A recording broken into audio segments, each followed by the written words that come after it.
Assalamualaikum warahmatullahi wabarakatuh. Waalaikumsalam warahmatullahi wabarakatuh. Bismillah. Alhamdulillahirabbil alamin. Assalatu wassalamu ala asrofil anbiya'i wal mursalin wa ala alihi wa ashabihi ajmain. Amma ba'du. Pertama-tama marilah kita panjatkan puja dan puji syukur kita kehadirat Allah, di mana kita masih diberi kesempatan, kesehatan, sehingga kita masih bertemu pada pengajian Ahad pagi di Taman Citra Satwa ini. Kedua, salawat serta salam tak lupa kita haturkan kepada junjungan kita Nabiullah Muhammad Sallallahu Alaihi Wasallam yang telah membawa kita menuju zaman yang Islamiyah seperti saat ini. Alhamdulillah pada pagi hari ini kita masih bertemu lagi nih Pak. Pada kesempatan ini kita narasumber kali ini dengan Pak Eko nanti akan disampaikan tentang kajian mungkin takjil ya Pak ya. Oke. Langsung saja saya persilahkan kepada Pak Eko. Terima kasih. Assalamualaikum warahmatullahi wabarakatuh. Waalaikumsalam warahmatullahi wabarakatuh. Alhamdulillah, alhamdulillah ahad Allahu samad, lam yalid wa lam yulad wa lam yakul lahu kufuwan ahad. Allahumma shalli ala Muhammad wa ala ali Muhammad kama shallaita ala Ibrahim wa ala ali Ibrahim wa barik ala Muhammad wa ala ali Muhammad kama barakta ala Ibrahim wa ala ali Ibrahim fil alamin innaka Hamidum Majid. Qala Allah Ta'ala fil Qur'anil Azim, a'udzu billahi minasyaitonir rajim. Bismillahirrahmanirrahim. Wal 'asr innal insana lafi khusr illa alladziina amanu wa 'amilus shalihati wa tawassaw bil haqqi wa tawassaw bis sabr.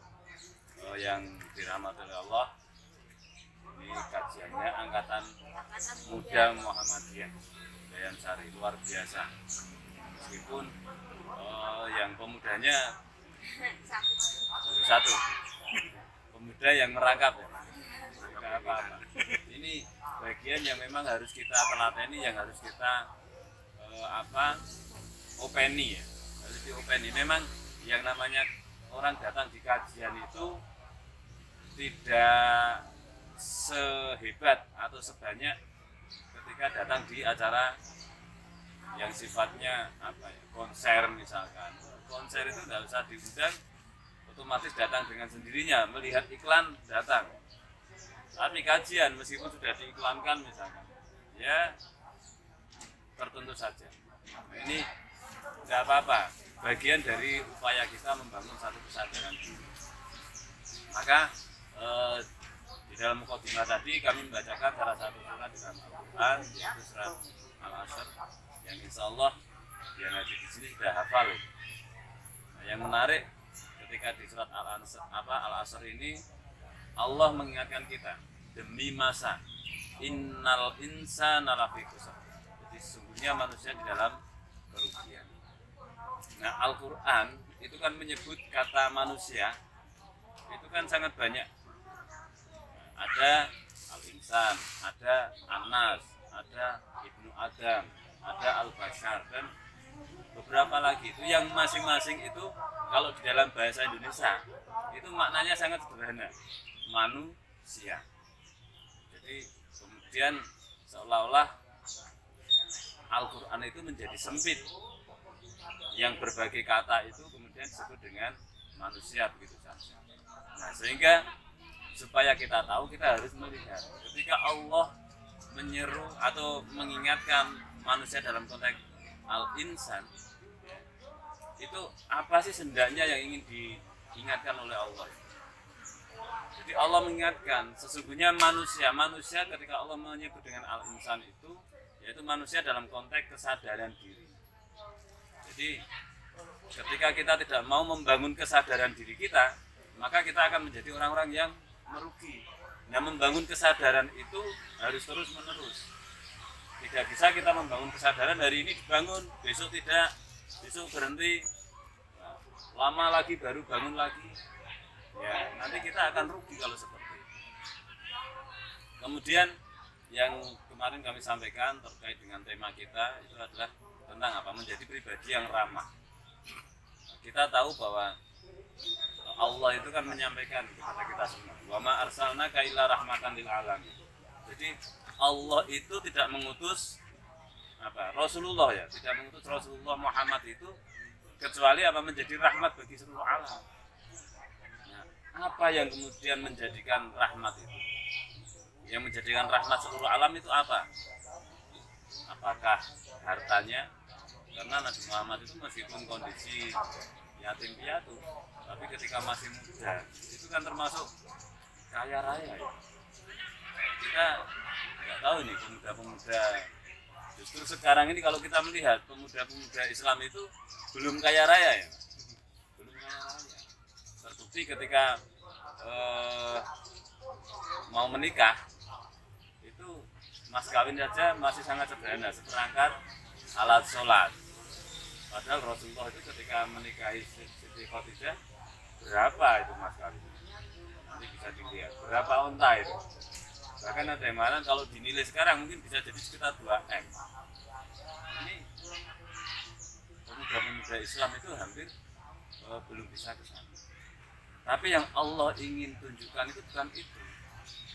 Bukan dengan hartanya kemudian menjadi rahmat. Tapi Rasulullah itu kan menyampaikan innama bu'istuli utamima makarimata. Jadi akhlak ini yang ingin disampaikan. Akhlak itu yang menjadi rahmat bagi seluruh alam. Jadi kalau kita sebagai manusia itu tidak berakhlak, ya sebagai umat Islam tidak berakhlak, ya Islam tidak akan menjadi rahmat bagi seluruh alam. Nah, karakter, ya, akhlak itu bisa disebut karakter. Sekarang ini mohon maaf, karakter itu sudah mulai tercerabut dari pribadi kita. Pribadi kita itu hampir-hampir mohon maaf di era yang sekarang, ya Mas, ya, itu kita lihat pengaruh sosial media luar biasa. Bahkan kita melihat beberapa kasus tidak lama kemarin di Semarang itu ada anak muda usia SMP itu mau berkelahi, bahkan sudah membawa senjata yang namanya apa? Celurit. Hanya apa? Berawal dari medsos itu, tantangan di media sosial. Alhamdulillah di situ warga sadar, loh ini kok pada gerombol, ini ada apa? Mencurigakan, mesti akan ada sesuatu. Akhirnya telepon pihak berwajib didatangi dan ternyata iya. Nah inilah yang mari kita perhatikan.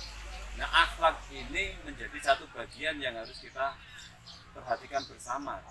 Nah, akhlak yang utama itu kan sifat Rahman Rahim. Nah, kalau kemudian kita menyederhanakan dalam bahasa kita, dalam konteks kita, sifat ramah.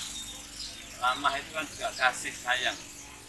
Jadi Rasulullah juga menyampaikan itu di dalam satu sabdanya, al-mu'minu ya'lafu wala khaira fima la ya'lafu. Jadi seorang mukmin itu dia harus mudah bergaul. Jadi mudah bergaul, mudah didekati, atau dalam bahasa sederhananya itu seorang mukmin harus ramah. Tidak ada kebaikan tanpa satu keramahan. Jadi tidak mungkin kita ada kebaikan tanpa satu keramahan. Ketemu orang senyumnya senyum yang sinis misalnya, tidak baik. Akan lebih indah ketika ketemu orang itu ya senyumnya memang tulus. Maka tadi di awal saya juga membacakannya kan mengambil surat Al-Ikhlas itu. Jadi kalau kita senyum ya ikhlas itu. Jangan senyum karena pamrih. Kalau tidak bestinya, kalau sekarang istilahnya kan besti ya. Kalau tidak bestinya itu tidak mau senyum. Bertetangga ya gitu. Kalau bukan yang sepaham tidak mau senyum. berat nanti. Nah, umat Islam nggak boleh seperti itu. Kenapa kita harus mudah bergaul?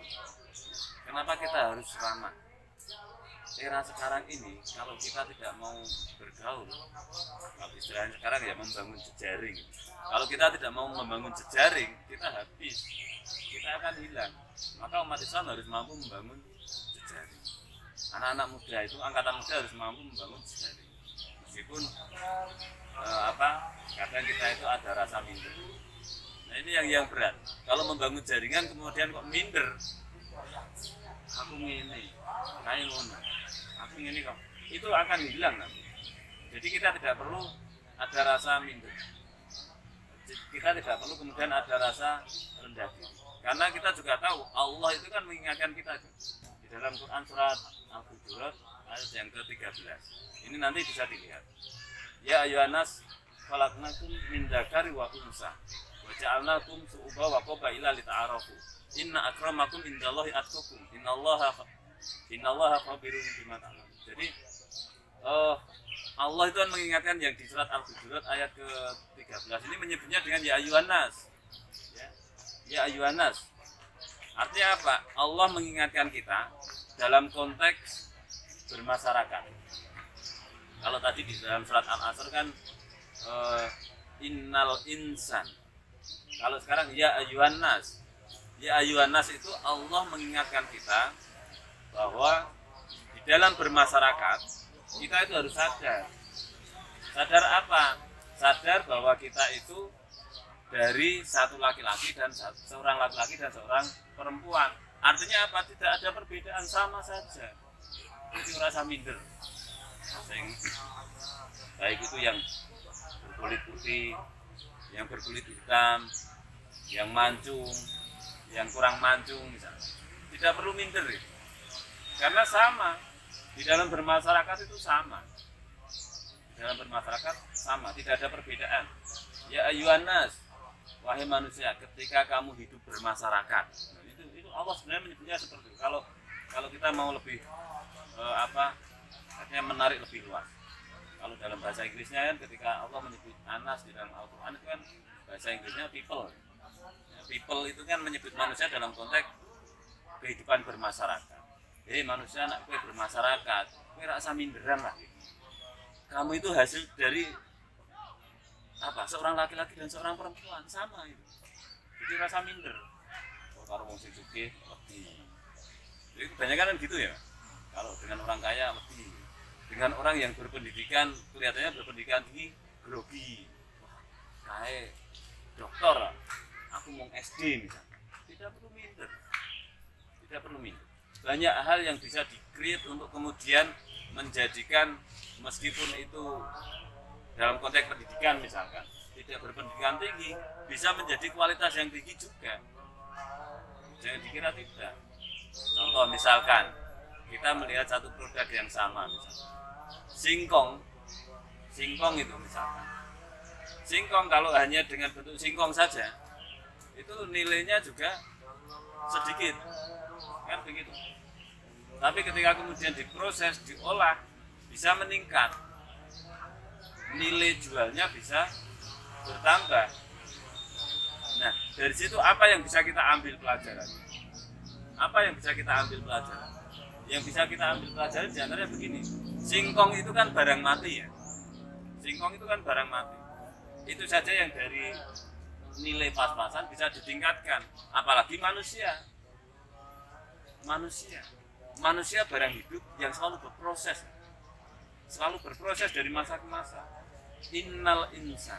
Nah yang nanti rugi itu yang tidak mau berproses kesadaran dirinya. Kesadaran terhadap dirinya tidak diproses, dia akan rugi, tergilas itu ya, proses di dalam dirinya.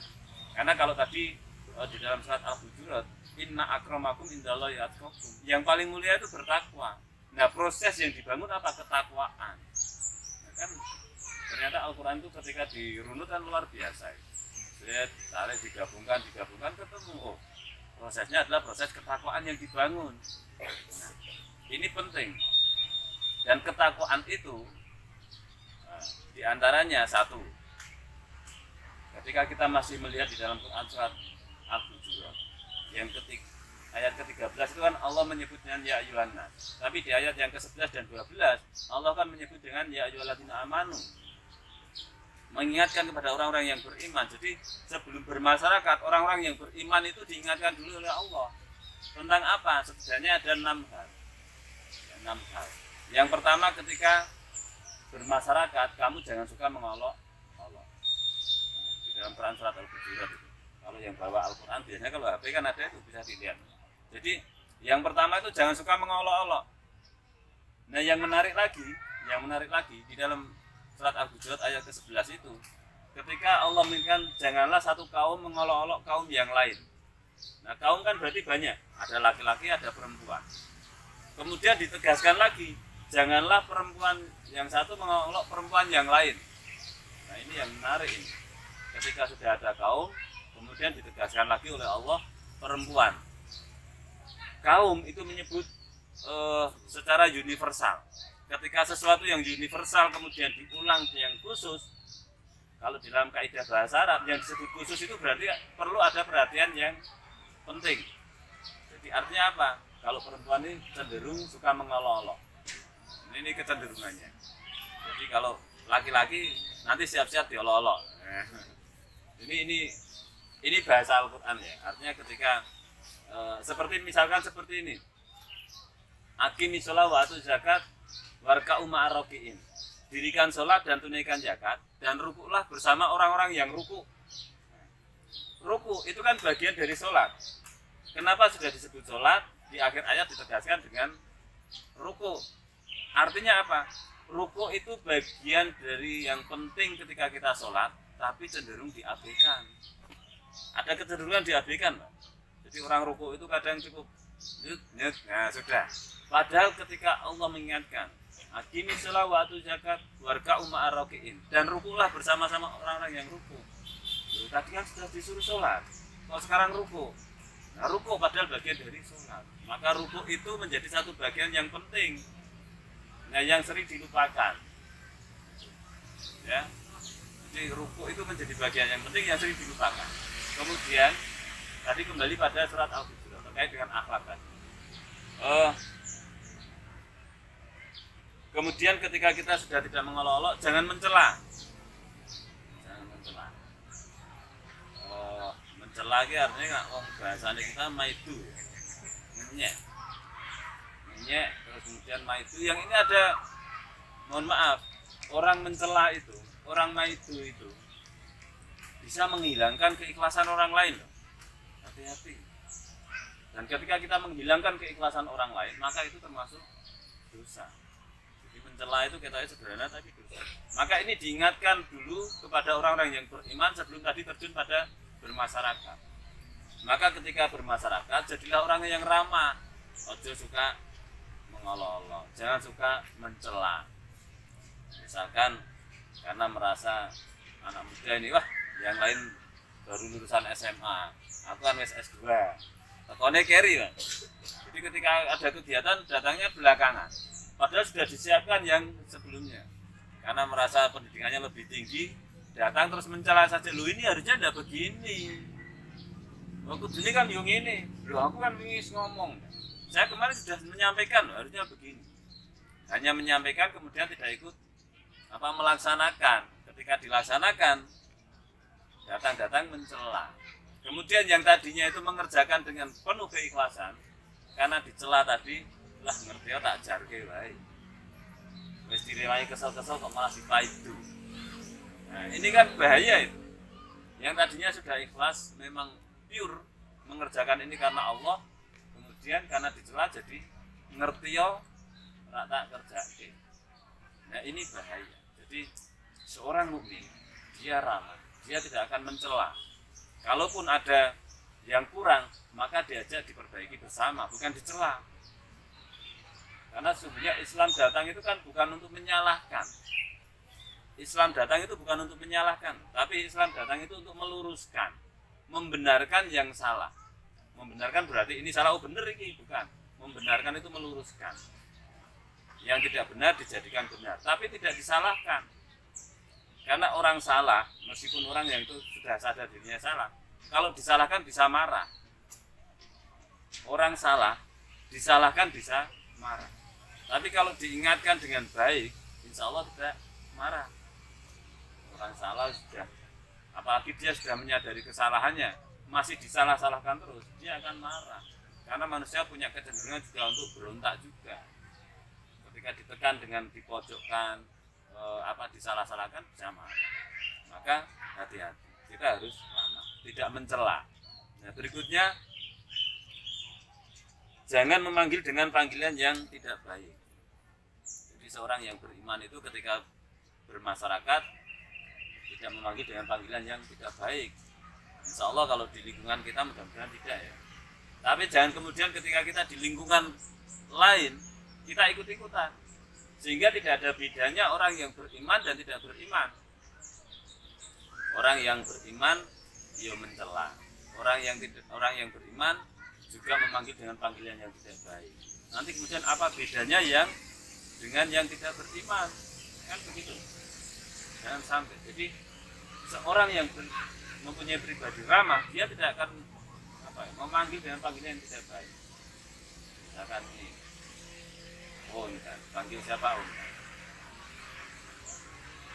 Kan namanya sesuai dengan panggilannya, gitu loh.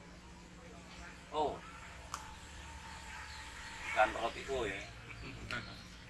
Kan tidak. Artinya apa? Kalau memanggil dengan panggilan yang tidak baik, ini contoh. Ini saya juga sering mengingatkan. Kalau yang mungkin tidak terlalu tidak terlalu dengan politik misalkan, itu kan kurang memperhatikan. Tapi 2019 dulu kan banyak itu Pak. Panggilan cebong, kampret, terus kemudian kadrun. Ini bisa jadi kalau kita sebagai seorang yang beriman kok ikut-ikutan menggunakan panggilan-panggilan seperti itu, apa bedanya dengan mereka yang tidak beriman? Nah, begitu. Ini harus kita perhatikan. Nah, berikutnya di ayat yang ke-12 itu Allah juga menyampaikan jauhilah dari prasangka. Jadi orang yang beriman itu ketika bermasyarakat menjauhi sikap prasangka. Jangan-jangan ini pemuda jangan-jangan dilatih untuk radikal. Tidak. Takut sehingga datang ke kajian takut. Terus lagi nanti kalau yang sudah ikut baik itu di Karang Taruna, kalau yang sudah berkeluarga mungkin ikut di kegiatan RT misalnya. Ada iuran, orang beriman kok curiga, lagi iuran kok gek berprasangka yang tidak baik, duitnya dinggo pengurusnya. Ikut di AMM Angkatan Muda Muhammadiyah, ada iuran rutin, lo jangan-jangan dinggo pimpinannya. Nah itu prasangka yang tidak baik, itu dosa. Maka orang yang beriman itu menghindari prasangka buruk. Jadi orang yang beriman dia akan ramah. Orang yang berprasangka itu cenderung tidak ramah. Orang yang berprasangka, terutama prasangka itu kan termasuk dosa. Prasangka dalam hal ini kan prasangka yang buruk. Itu cenderung tidak ramah. Karena apa? Ada kecurigaan di dalam dirinya. Dia ketemu orang lain curiga. Jangan-jangan Mas Husein ini nganggo duit persyarikatan. Bagaimana mau menggunakan uang persyarikatan? Tombok ya iya kan gitu. Iya. Di dalam berorganisasi, termasuk di dalam bermuhammadiyah, itu kemungkinan tombok itu, kalau bahasanya tombok itu lebih besar daripada kita mau ngambil. Saya masih ingat dulu ketika masih di Ikatan Mahasiswa Muhammadiyah, Prof. Abdul Mukti itu mengingatkan, kalau kamu, ini saya tidak usah menyebut organisasinya kan tidak enak. Kalau kamu mau dapat uang, silakan ikut gabung organisasi ini. Tapi kalau kamu mau ikhlas berjuang, tetaplah bersama IMM. Iya, IMM itu apalagi kalau yang di luar perguruan tinggi Muhammadiyah, mau rapat aja ngumpul tetap iuran. Sudah datang meluangkan waktu, rapat mengeluarkan pikiran, mengeluarkan uang. tumpuan ya, bahasanya dulu gitu, tumpuan untuk apa ya, untuk kegiatan kita. Nah ini maka dilatihlah kemudian dengan seperti itu, hilangkan prasangka ketika kita berpersarikatan, berserikat di Muhammadiyah, termasuk di dalam bermasyarakat. Kita sudah dilatih seperti itu, maka ketika bermasyarakat kita harus menghilangkan prasangka yang tidak baik. Nah kemudian berikutnya yang kelima, jangan mencari-cari kesalahan. Orang yang beriman itu ketika bermasyarakat dia tidak mencari-cari kesalahan. Kalau mencari kesalahan orang lain itu memang lebih mudah ya. Mencari kesalahan orang lain itu lebih mudah dibanding mencari kesalahan diri sendiri. Nah kalau mencari kesalahan orang lain mesti tujuannya apa? Tujuannya apa? Kalau mencari kesalahan orang lain tujuannya mesti menjatuhkan ya, menjatuhkan. Apalagi saat menemukan kesalahan sedikit itu kemudian muncul rasa apa? Hasad. Wah, luar biasa. Terus digoreng, istilahnya digoreng. Kesalahan sedikit jadi seolah-olah besar. Nah ini, sehingga janganlah kita mencari-cari kesalahan orang lain. Orang yang beriman kok suka mencari kesalahan orang lain, itu berat. Justru ketika orang yang beriman itu yang dicari adalah kesalahan dirinya sendiri, yang itu cenderung lebih sulit. Orang mencari kesalahan dirinya sendiri kan cenderung lebih sulit dibanding mencari kesalahan orang lain ya. Kalau mencari kesalahan orang lain cilik ketok, kecil saja kelihatan. Tapi mencari kesalahan diri sendiri besar itu seolah tidak kelihatan. Kalau ada pepatah ya, semut di ujung lautan kelihatan, tapi gajah di pelupuk mata tidak nampak. Artinya apa ya, kesalahan yang besar dalam diri kita itu kita tidak tahu, padahal kesalahan orang lain yang kecil itu tahu. Nah ini maka seorang yang beriman ketika bermasyarakat dia tidak akan mencari kesalahan-kesalahan orang lain. Ini kalau kita mencari kesalahan orang lain kan cenderung tidak ramah itu. Apalagi tadi muncul rasa hasad, terus kemudian apa? Iki sing tak omongi kowe tok lho ya. Aja cerita-cerita. Nanti yang satu juga sama. Aku iki dipeseni, ora untuk cerita-cerita ning sing tak critani mung kowe tok lho. Kowe aja cerita. Terus ternyata menjadi pesan berantai. Pesan berantai kemudian ketemu dengan orang yang diceritani karena besti. Ya. Besti ini dilelek kan rak trimo, Pak. Tetap diberitahu, akhirnya dilabrak kan gitu. Jadilah apa? Satu yang ketidaknyamanan. Nah ini penting untuk diperhatikan. Kemudian yang berikutnya itu jangan saling menggunjing. Nah, jangan saling menggunjing. Jangan saling menggunjing ini yang juga harus diperhatikan. Ya, kenapa? Kalau menggunjing itu kan bahkan diibaratkan seperti makan daging saudaranya sendiri yang sudah mati. Luar biasa. Padahal nanti ditawarin itu ya gila. Mas Hussein mau enggak makan daging saudaranya sendiri yang sudah mati? Kan enggak mau. Orang kalau ditanya itu mesti tidak mau. Tapi ketika menggunjing kok kita asik gitu. Lupa aku enggak tahu menggunjing kok. Kan saya sendirian di rumah terus. Kata siapa sekarang? Di era modern itu ketika menggunjing tidak harus bertemu dengan menggunakan ini. Nah, ini itu padahal di kamar sendirian itu ternyata juga menggunjing satu dengan yang lain melalui apa? Media sosial. Hati-hati. Ini seperti ketika Allah mengingatkan, sebenarnya seperti ini kan bisa menjadi apa ya? Ayat-ayat apa? Kauniyah juga. Jadi ketika di dalam Al-Quran itu kan Allah menyampaikan bahwa nanti suatu saat ketika kita di akhirat itu kan mulut dikunci, maka anggota badan kita yang berbicara itu. Sekarang itu sebenarnya bisa diperlihatkan. Kita itu sering yang berbicara bukan mulutnya sekarang. Apa? Jempolnya, jari yang bicara. Coba Mas Hussein sekali-kali tuh, malam itu keliling.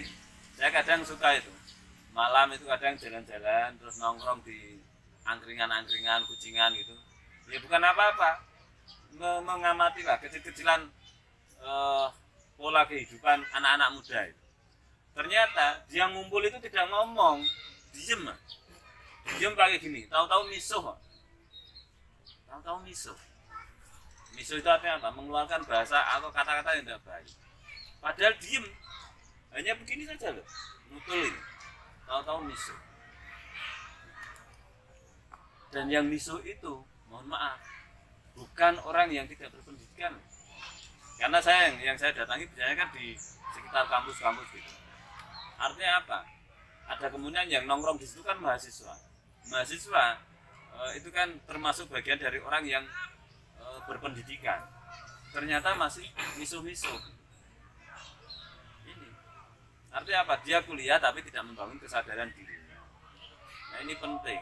Maka sekali lagi jangan menggunjing, karena menggunjing itu juga jelas nanti melunturkan keramahan kita terhadap orang lain. Menggunjing itu melunturkan keramahan kita, orang menjadi tidak ramah. Karena apa? Kalau itu hanya dalam dirinya sendiri tidak masalah, tapi kemudian ketika itu disampaikan ke orang lain, yang namanya menggunjing kan ada orang lain ya. Kalau itu benar, tetap dilarang oleh Allah karena membuka aib orang lain. Benar saja dilarang, apalagi nanti salah. Kalau salah itu bisa menjadi fitnah. Ya dah. Menggunjing itu kalau benar itu membuka aib orang lain. Kalau salah itu bisa menimbulkan fitnah. Kan akhirnya tidak ada benar sama sekali. Boleh kita membuka aib orang lain itu ketika memang dibutuhkan, contoh di pengadilan. Nah, di pengadilan kan yang namanya bukti kan harus dibuka. Buktinya jelek, ya dibuka jelek. Jangan buktinya jelek ditutup-tutupi, itu malah nanti mengkaburkan hukum. Tapi kalau tidak dalam konteks hukum, ya jangan. Karena tadi, kalau benar itu membuka aib, kalau salah menimbulkan fitnah. Nah ini, sehingga seorang mukmin itu ketika bermasyarakat, dia tidak akan menggunjing orang lain. Ya ini sikap ramah. Sehingga perlu kita kemudian memperhatikan keramahan itu satu, keramahan terhadap diri sendiri. Kadang kita itu berbuat ramah terhadap diri sendiri susah. Apalagi kalau misalkan ada kesempatan acara yang di situ konsumsinya banyak. Konsumsinya banyak enak-enak. Atau misalnya datang di acara kondangan, prasmanan, ada menu ini. Wah, kita enak kabeh. Ngambil ini kurang, padahal sebenarnya sudah kenyang. Kayak nara juga iman-iman, apa benar belum tahu ngerti. Belum pernah melihat makanan itu. Ambil. Sudah kenyang loh, kok ini ada yang baru lagi. Ambil lagi. Itu termasuk bagian yang tidak ramah terhadap dirinya. Kemudian yang kedua, ramah terhadap lingkungan. Rahmat tadi. Islam itu kan rahmat bagi seluruh alam. Jadi termasuk lingkungan. Mohon maaf, ini yang sekarang ini lingkungan, kita terhadap lingkungan kan kurang ramah. Seolah-olah membangun. Jadi kita itu seolah-olah membangun, sebenarnya kita merusak kadang. Contoh seperti ini. Ini kan seolah-olah membangun. Tapi masih mending ada sisa-sisa untuk resapan. Ini kan tertutup, ketika tertutup semua, kan tidak ada air yang diresap oleh tanah. Kan tidak ramah itu terhadap tanah. Ini kelihatannya membangun, tapi berapa kemudian yang lahan itu tertutup sehingga air tidak bisa masuk. Maka dulu muncul istilahnya pori-pori. Istilahnya namanya apa itu mas? Kan kemudian dibuat lubang-lubang ya, pori-pori apa itu? Bentuk pori-pori tanah lah itu. Sehingga ketika hujan itu air itu ramah. Nah keramahan ini termasuk nanti keramahan terhadap orang lain. Ini bagian dari proses, kalau istilah sekarang kolaborasi ya. Jadi kalau kita tidak ramah, kita tidak mungkin bisa berkolaborasi. Angkatan Muda Muhammadiyah tidak bisa membangun keramahan, tidak bisa berkolaborasi dengan orang lain, tidak akan bisa menyampaikan ide gagasannya. Ya wis gagasannya hanya disampaikan yang jero. Eman-eman. Islam yang luar biasa, yang menjadi rahmatan lil alamin, kemudian tidak bisa tersampaikan dengan baik ketika kita tidak bisa membangun kolaborasi dengan baik. Tidak bisa kita bergerak sendiri. Kita harus membangun jejaring, kita harus berkolaborasi. Kita bisa membangun kolaborasi ya dengan sikap yang ramah, jangan merasa lebih baik, merasa benar. Bahkan kalau kita merasa benar, merasa lebih baik, itu nanti munculnya sombong. Munculnya sombong. Iblis itu merasa lebih baik. Jadi iblis kan mengatakan, aku lebih baik daripada dia Adam. Aku terbuat dari api, sedangkan Adam terbuat dari tanah. Apalagi kalau merasa lebih baik secara fisik, itu jelas sifat apa? Sifatnya iblis. Iblis itu kan merasa ya, anak khalaqtani min nar wa khalaqtahu min tin. Jadi Adam itu tercipta dari tanah, sehingga api merasa lebih baik dari tanah. Artinya apa? Itu secara fisik, secara materi. Kalau kita sebagai manusia itu merasa lebih baik secara materi dari orang lain, baik materi dalam bentuk fisik kita, materi dalam bentuk material harta kekayaan, materi dalam bentuk keilmuan, kok merasa lebih baik dari orang lain, maka itu adalah sikapnya iblis. Kan Allah sudah mengingatkan tadi, inna akramakum indallahi atqakum, yang lebih baik itu yang paling bertakwa. Nah, tinggal bagaimana kita kemudian membangun kesadaran kita, keramahan kita.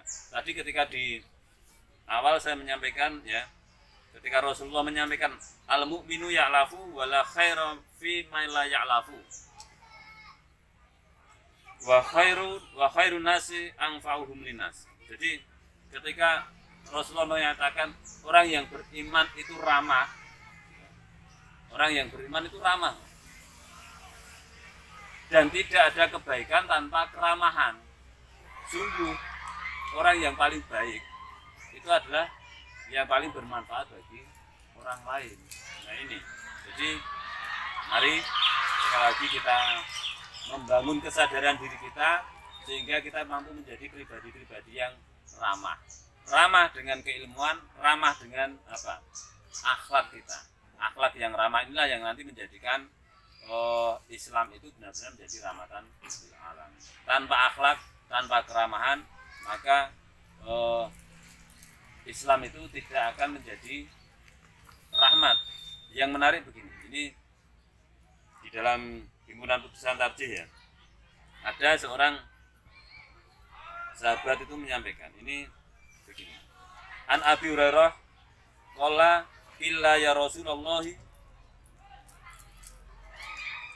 ya Rasulullah wa'alal musyrikina qala ini lam ub'ats la'anna wa innama bu'istu rahmah. Jadi dari Abu Hurairah radhiyallahu anhu diriwayatkan, ia berkata kepada Rasulullah, dikatakan berdoalah untuk keburukan orang-orang musyrik. Ini Rasulullah itu diminta berdoa untuk keburukan bagi orang-orang yang musyrik. Kemudian Rasulullah atau beliau menjawab, saya diutus tidak untuk menjadi pelaknat. Saya diutus hanya untuk menjadi rahmat. Jadi mohon maaf, kadang kan kita saking jengkel iki ndongake ora bener. Maka ketika itu yang terjadi, kita tidak meneladani Rasulullah. Rasulullah itu tidak diutus untuk melaknat meskipun itu orang yang musyrik. Nah, apalagi kita sama orang-orang yang berislam misalkan, saking jengkelnya ndongoke sing ora bener. Rasulullah tidak seperti itu. Nah, Rasulullah diutus untuk menjadi rahmat. Nah, kita harusnya juga meneladani beliau. Kita diutus menjadi rahmat, sehingga Islam itu menjadi rahmatan lil alamin. Di antaranya adalah dengan karakter pribadi yang ramah. Ini yang kami sampaikan. Monggo kalau nanti ada yang perlu didiskusikan, kita diskusikan bersama. Kalau nanti ada yang mau nambahi dengan pengalamannya bisa ditambahkan. Terima kasih. Saya kembalikan kepada pembawa acara. Terima kasih Pak Eka atas penyampaiannya. Monggo dari ibu, mbak-mbak, mas-mas yang mau bertanya silakan. Kalau mau ada yang didiskusikan monggo.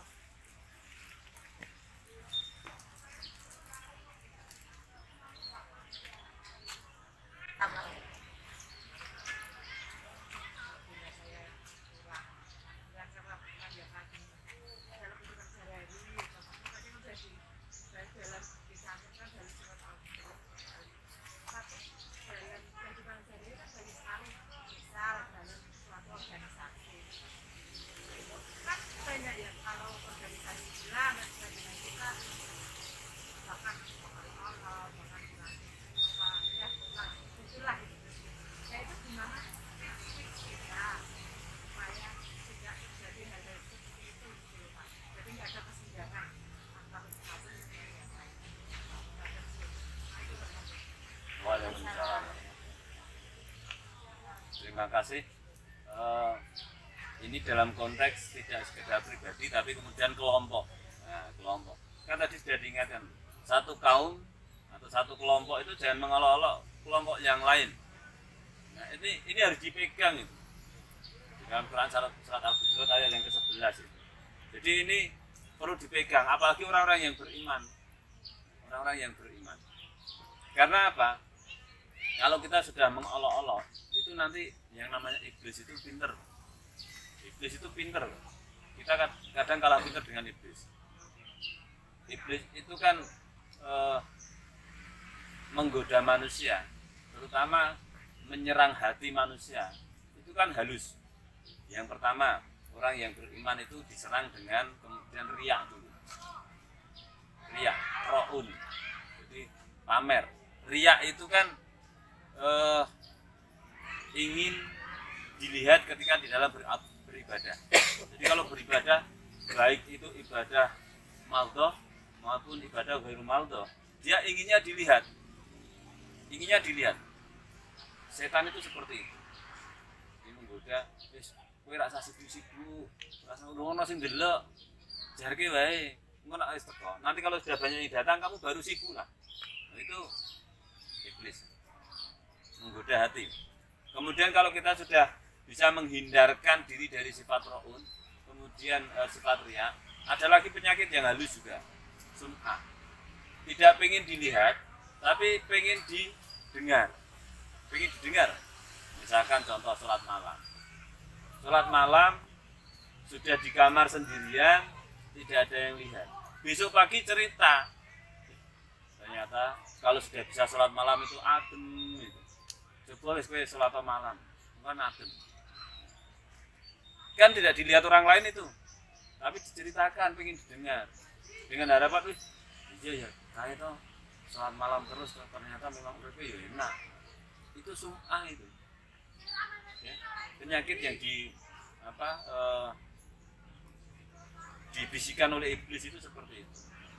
Kadang ada yang cerita, wih, wong kae toh nak misalnya memberi, si A itu kalau memberi dipamer-pamer ke, aku ora. Saya kemarin memberi sana, tidak tak dulu-dulu ke wong. Saya tidak pernah itu, kalau saya memberi itu tidak pernah saya tunjukkan pada orang lain. Tidak ditunjukkan, tapi diceritakan. Ingin didengar. Nah kalau sudah bisa menghindarkan dua penyakit itu, nanti halus lagi. Halus lagi. Apa itu? Ujub. Ujub itu sudah tidak pengen dilihat, tidak pengen didengar, neng di batin. Di batin, aku setiap hari sholat malam. Sholatku 5 waktu tidak pernah ketinggalan. Aku wis zakat. Sebelah aku kita sholat yo dantek. Kita ora tau zakat. Berarti aku luwih apik, lebih baik. Ini masih di batin itu sudah hilang amal kita. Setan kan halus. Nah, kemudian ketika ketiganya ini menjadi satu kesatuan di dalam diri kita, ada riya, ada sum'ah, ada ujub. Riya itu hasil pengen didelok iso didelok wong, yang kemudian sudah tidak dilihat orang lain diceritakan, kemudian kita merasa lebih baik daripada orang lain. Ini kalau satu kesatuan bisa menjadikan karakter itu hasad, ya, menjadi karakter yang hasad tadi. Artinya apa? Oh, yes, macam-macam ada, iri, dengki dan lain-lain itu. Ya. Kemudian sampai merasa menjadi lebih baik itu yang kemudian puncaknya. Puncaknya itu tadi kesombongan. Halus lihat, termasuk di dalam berorganisasi. Kalau kita kemudian merasa lebih baik dari kelompok yang lain, merasa kita lebih islami daripada orang lain, maka itu bisa muncul kesombongan di dalam diri kita. Contoh begini, ternyata pemahaman syirik itu satu orang dengan orang lain beda. Contoh, kalau kita di Muhammadiyah itu tidak boleh misalkan menggunakan keris ini ono keampuhannya. Ketika kita sudah mengakui itu syirik. Tapi di kelompok yang lain, meskipun kita mengakui itu ada keampuhannya, Tapi ketika masih mensifati sifat makhluk, maka itu tidak syirik. Contoh begini, orang yang punya keris itu ampuh loh, tapi kemudian masih dirawat, masih diolesi minyak gitu kan. Kalau istilahnya kalau suro itu apa? Jamasan ya. Kok masih di istilahnya jamasan? Ditanya lu kok di jamas apa? Kok diolesi minyak? Biar tidak rusak. Ketika dia mengatakan biar tidak rusak, itu kelompok mereka mengatakan ini tidak syirik, karena masih mensifati benda ini sifat makhluk, tidak sepenuhnya disifati sifat Allah. Kalau sifat Allah kan tidak rusak, sifat makhluk kan rusak, fana. Kalau Allah kan baqo, ya kekal. Ini masih disifati fana, rusak, sehingga mereka mengatakan tidak syirik. Nah, kalau kita tidak memahami itu, dia menggunakan pusaka itu syirik kuwi, karena pemahaman syiriknya sudah beda. Nanti terjadi apa? Perpecahan. Sehingga biarkan dia menyadari itu, karena dia sudah meyakini ini masih ada sifat makhluk yang itu berarti tidak menyamai Allah, maka dalam pandangan mereka itu tidak syirik. Kalau kita di Muhammadiyah cenderung mengambil kehati-hatian, karena merasa dengan senjata ini kemudian kita merasa bangga menjadi kemaki. Nah, ini kan kehati-hatian. Sehingga pemahaman ini yang mari kita perhatikan. Sehingga kita di dalam bermasyarakat, meskipun beda organisasi, tidak akan saling menyalahkan. Tidak akan saling menyalahkan. Karena kalau keyakinan itu dilawan, tidak bisa. Karena namanya keyakinan. Termasuk misalkan ziarah. Ziarah itu kita memang Islam kan sudah tidak melarang, bahkan menganjurkan supaya kita mengingat. Hanya saja kemudian yang tidak memperbolehkan ziarah itu ketika ziarah itu di sana justru meminta kepada orang yang sudah meninggal di dalam pekuburan itu. Nah, yang tidak diperbolehkan itu. Tapi ketika kemudian kelompok yang melakukan itu mengatakan, loh aku kan orang jaluk karo sing mati, aku jaluk karo sing kuwasa. Nah, ini yang pentingnya. Jadi kita masuk ke dalam pemahaman mereka, ya. Kita masuk pada pemahaman mereka, tapi jangan sampai kemudian pemahaman itu mempengaruhi pemahaman kita. Contoh tadi, misalkan yang saya menyampaikan contoh yang pusaka, misalkan. Mereka memahami ketika pusaka itu masih dirawat, masih disifati makhluk, maka itu bukan syirik. Sedangkan kita yang mengambil kehati-hatian, jangan sampai melakukan itu nanti bisa syirik.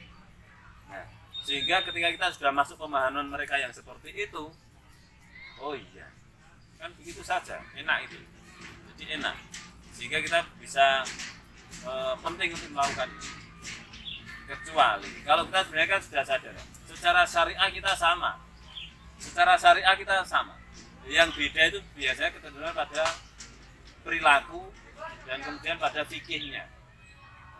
Kalau syariahnya sama, sholat 5 waktu sama, kalau ditanya rukun Islam sama, rukun iman sama, tapi kemudian yang membedakan itu kan fikihnya.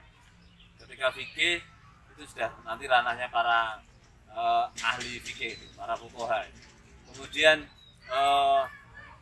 perilaku. Nah, perilaku itu kan implementasi dari penerjemahan syariat ke fikih, fikih ke kehidupan sehari-hari.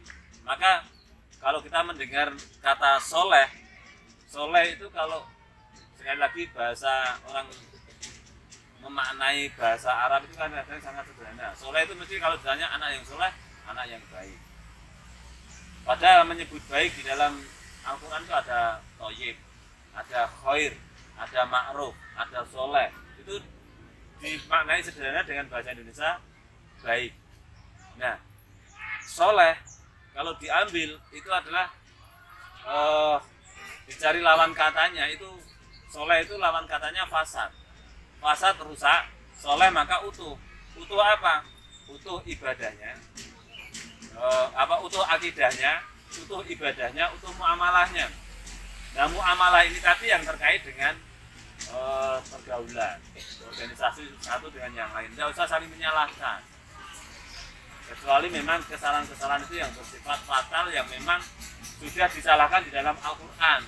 Contoh, misalkan ada organisasi kok menghalalkan daging babi misalkan, itu kita bisa menyalahkan karena tidak sesuai dengan Al-Quran. Tapi ketika menyalahkan dalam konteks persepsi jangan, ya. Jangan menyalahkan dalam konteks persepsi kita.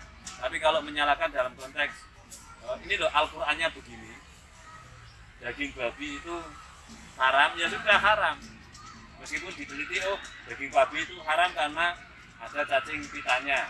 Tapi kemudian secara ilmu ditemukan cacing pita itu bisa mati setelah dipanaskan dengan suhu sekian derajat. Berarti menjadi halal. Nah, tidak bisa. Itu ya Mbak. Jadi intinya kalau kita supaya tidak menyalahkan kelompok yang lain, pahami dulu konteks pemikiran mereka. Yang saya contohkan tadi yang keris tadi. Kalau itu masih disifati makhluk, maka itu tidak syirik. Itu mereka. Kalau kita yang mengambil kehati-hatian, wis ora salah nganggo pusaka. Kita pasrah sama Allah. Begitu. Nah. Mungkin dari yang lain ada yang mau bertanya lagi? Saya Pak, Ya. ingin bertanya. Nah, ini kan judulnya menjadi pribadi yang ramah. Nah, ini kan menjadi pribadi yang ramah kan pasti melibatkan sikap positif, empati, dan komunikasi yang baik. Nah, beberapa tips untuk menjadi pribadi yang ramah itu bagaimana? Terima kasih Pak.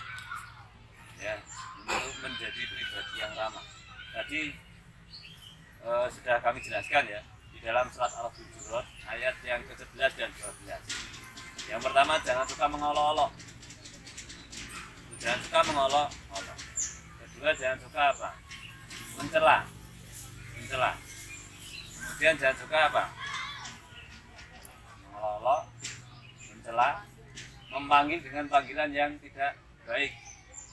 Kalau orang memanggil dengan panggilan yang tidak baik, itu mesti ada kecenderungan tidak ramah. Tidak ramah. Kemudian yang ketiga di dalam keempat di dalam surat Al-Hujurat ayat 12 itu jangan berprasangka buruk. Jangan berprasangka. Jadi supaya kita ramah itu kita harus berpikir positif terhadap orang lain. Kalau kita berpikir negatif, ya kita ada kecenderungan begini. Kalau orang itu berpikir negatif pada orang lain, itu berarti ada kecenderungan pada dirinya seperti itu. Ada kecenderungan seperti itu. Contoh begini, kayak jalan-jalan ngumpul kayak ngerasani aku. Berarti ada kecenderungan bahwa orang tersebut suka ngerasani orang lain. Misalkan Mas Husen dengan orang lain ngobrol gitu, kayak jalan-jalan Mas Husen ngerasani aku. Itu artinya apa? Menarik pada dirinya sendiri, berarti dirinya itu suka ngerasani orang lain. Maka jangan berprasangka yang tidak.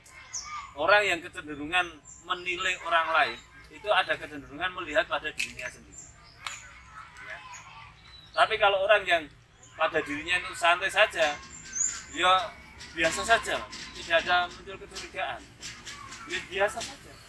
Melangkah ya lurusin saja. Medik apa-apa ya terserah lah. Kalau baratnya begini, orang yang ramah itu akan berpikir begini. Ibarat ada buah mangga. Buah mangga itu ketika berbuah, kan ada yang baik, ada yang busuk sebelum dipetik. Karena terkena misalkan lalat buah, sehingga menjadi busuk. Orang yang ramah itu akan membiarkan buah busuk itu biarkan saja, tidak terlalu menguras energinya untuk memperhatikan buah yang busuk tersebut, tapi dia akan memperhatikan fokus pada buah yang masih baik. Sama kemudian ketika ditarik dalam dirinya sendiri, kalau kita cenderung melihat orang busuk, melihat buah yang busuk, sing busuk lali karo sing apik, ada kecenderungan dia justru pribadinya adalah, mohon maaf, pribadi yang tidak baik. Seperti itu makanya. Jadi tadi ya, yang keempat jangan berprasangka pada orang lain. Kemudian yang kelima, apa tadi? Jangan Nah, mencari kesalahan. Jangan berprasangka kemudian jangan mencari kesalahan orang lain. Itu mesti akan ramah. Kalau orang tidak suka mencari kesalahan orang lain, ketemu ya senyum. Ketemu itu senyum. Kira-kira kalau ketemu senyum dan ketemu perenut enak gimana? Senyum ya, enak senyum. Bagaimana cara kita menyikapi kalau kita menjadi orang yang seperti itu, Pak? Kan sering nongkrong gitu kan. Kalau nongkrong sih banyak cerita, curhat, kadang curhat, kadang bahas yang lain gitu. Makanya kita harus bagaimana kamu dengarkan, itu kan kita lagi ngomong, bagian curhat gitu Pak. Kalau curhat, ya kita dengarkan. Kalau curhat, kalau kemudian dia minta pendapat kita, baru kita berpendapat. Jadi orang yang ramah itu, ketika ada teman curhat jangan dipotong. Kadang kita itu tidak sabar pengen bener ke seolah-olah pengen bener. Motong ceritanya dia, padahal belum tuntas. Lagi cerita enak-enak. Oh berarti gue kudu ngene, padahal urung rampung. Ceritanya belum selesai. Kalau dia curhat, dengarkan sampai dia selesai cerita. Baru kalau sudah minta enaknya pilih. Nah, kalau sudah sampai situ, baru kita masuk. Tapi yang perlu diingat tadi, innal insana lafi khusr. Kan kemudian disambung ya. Illal ladzina amanu wa amilus solihati wa tawassaw bil haqq wa tawassaw bis sabr.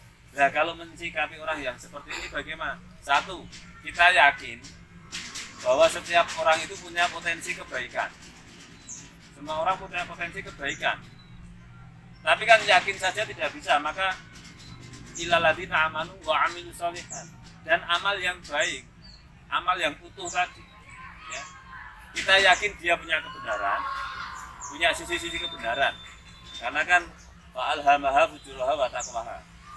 Jadi setiap orang itu punya sifat fujur dan sifat takwa.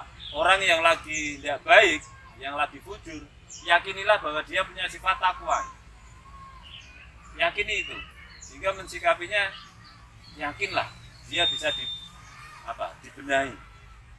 Jangan kemudian wah wong kae ra genah tenan. Wis pokoke ya ora genah. Padahal Allah sudah menyatakan wa nafsu wa ma sawaha. Kan itu apa? Untuk kesempurnaan jiwa manusia. Itu Allah melengkapi apa? Fa'alhamaha fujuraha wa taqwaha. Ketika sifat fujurnya baru kelihatan, yakinilah bahwa dia itu punya sifat kebaikan. Jangan kemudian lagi kita elek, wis elek tenan kae. Wis aja dicedhaki kowe elek banget. Seburuk-buruknya manusia. Kira-kira yang paling elek di sapa sih dari manusia itu? Mohon maaf kalau kita menyebutnya. Fir'aun itu kan karena sudah mengaku dirinya sebagai Tuhan. Ternyata ketika dia mau meninggal, ditenggelamkan di dalam laut, baru nampaklah sifat baiknya. Wahai Musa, aku mengakui. Kan begitu. Begitu mau ditenggelamkan, baru mau mengakui bahwa dengan Tuhannya Musa. Artinya apa? Ternyata ada titik kebaikan. Meskipun karena sebelum umatnya Nabi Muhammad, ketika sudah sakaratul maut, baru mengakui ya tidak diampuni oleh Allah. Beda dengan umatnya Nabi Muhammad. Ketika sakaratul maut yang terucap adalah la ilaha illallah, itu adalah dijamin dengan surga. Nah, karena memang Rasulullah itu berdiskusi istilahnya melobi Allah lah supaya diberikan keringanan bagi umatnya. Sampai pada titik ketika umatku itu mengatakan la ilaha illallah di akhir hidupnya. Jadi ketika sakaratul maut mengucapkan la ilaha illallah, surga. Artinya apa? Untuk mensikapi tadi ya, yakinlah bahwa dari sisi keburukan itu ada titik kebaikan yang mungkin belum kita lihat. Maka ilal ladzina amanu wa amilus sholihat wa tawassaw bil haqq wa tawassaw bis sabr. Diingatkan dengan ketakwaan dan kesabaran.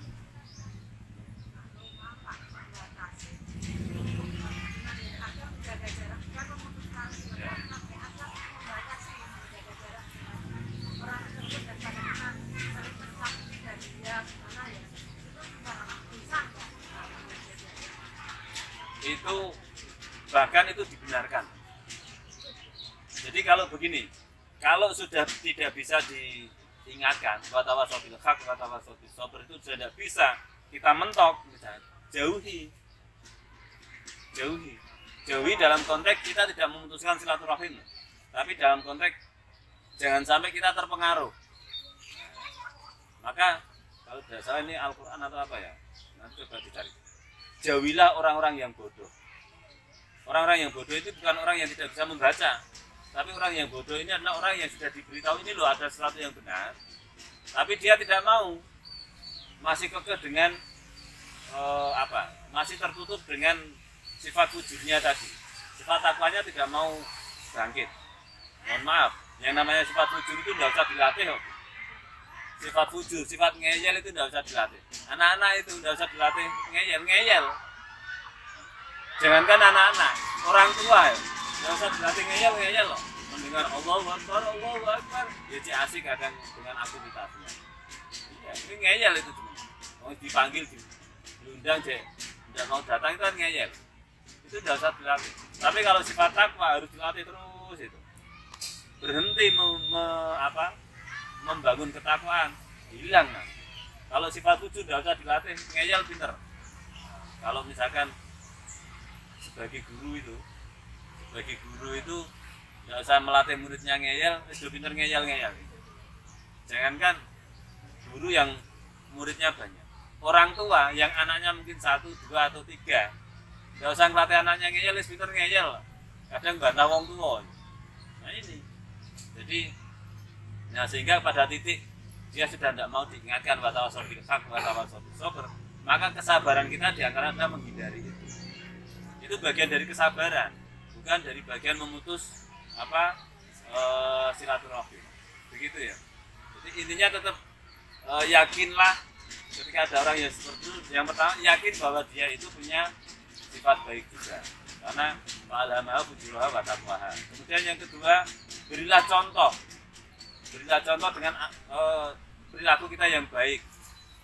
Beri contoh, jangan menyalahkan. Maka saya tadi di awal mengatakan Islam datang itu bukan untuk menyalahkan yang salah, tapi untuk meluruskan yang salah, untuk membenarkan yang salah. Yang jadinya salah menjadi benar dengan perbuatan, dengan contoh, dengan apa? Dengan akhlak yang ramah tadi ya Mas ya, dengan akhlak yang ramah. Kemudian berikutnya diingatkan watawasaw bil haq.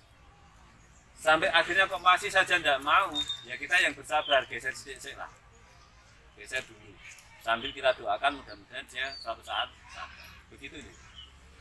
Jadi tidak usah menyalahkan yang salah. Kalau yang salah disalah-salahkan jadi marah. Begitu. Kalau sudah tidak ada pertanyaan lagi,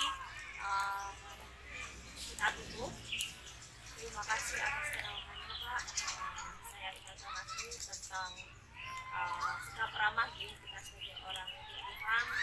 Kita perlu meningkatkan akhlak kita dengan salah satunya berbuat ramah, tidak seperti yang dijelaskan di Al-Hujurat 1-12, dengan tidak mengolok-olok, mencela, memanggil dengan panggilan yang buruk, terus berprasangka, terus mencari kesalahan dan menjinjing. Semoga kita selalu perbaiki akhlak kita sehingga menjadi pribadi atau orang yang beriman dengan tujuan Islam yang rahmatan lil alamin. Terima kasih atas perhatiannya dan akhirnya saya tutup